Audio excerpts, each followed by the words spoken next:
I'm in Isiolo district, whereby I'm doing greenhouses for small-scale farmers. And I'm trying to emphasize this in Isiolo because people think Isiolo is a desert, very dry area as compared to Israel. This is a technology of Israel that I'm bringing it to Isiolo.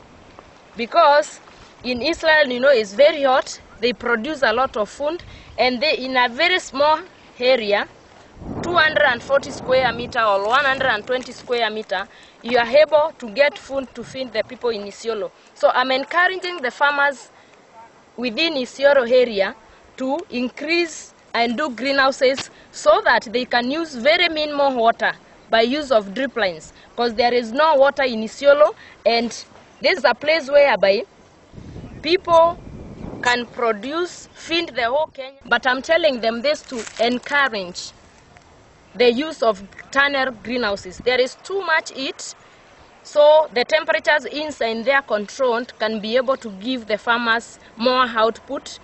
The labor is minimized inside there, and at the same time, because of no water, we can reduce the water. So I'm telling the people of Isiolo to encourage others, youth, people who are idle, the women groups, to come and join together, have a greenhouse that is going to benefit them. When you have a greenhouse, you are going to reduce the labor or the cost of labor inside a greenhouse, because nowadays to have one cashew will cost you 300 shillings per day. But when you have a greenhouse, if you're working in an office, you need to open your water very early in the morning before 6, you prepare yourself 15 minutes, and then after 15 minutes you close your water. In the evening when you come again, you just open your water again, another 15 minutes, and then you close it. So you don't need anybody to do it for you. You yourself, you can manage your greenhouse and you're still working somewhere else. So we don't require anybody.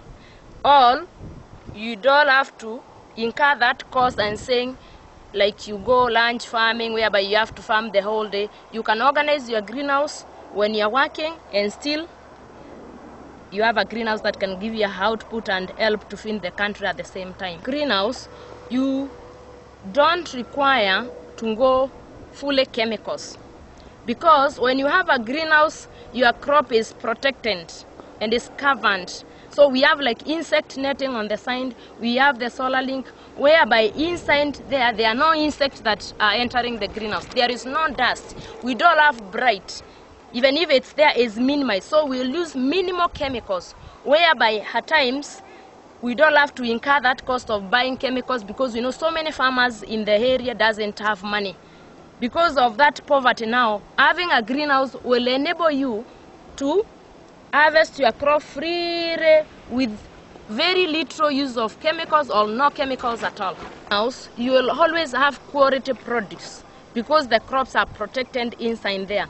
At the same time, you increase your output because you are going to use drip irrigation, and then you do the fertigation through the drip, so that one increases your yields. At the same time, because of those conditions inside there, the crop doesn't get any shock or any stress at all. It gets enough water, you feed it properly, so there is no way you are going to lose out, because outside the field, your tomatoes, or rather your capsicums, are affected by diseases. So by that, it reduces the output of inside the greenhouse. The output you get inside there, you don't have any grading. But outside open field, you have grading that, for example, a tomato has been affected by the cutworm, so you have to put it aside. By blight, you have to put it aside. But in a greenhouse, we don't have any grading. All the produce inside the greenhouse is supposed to be quality, all of it. So you'll have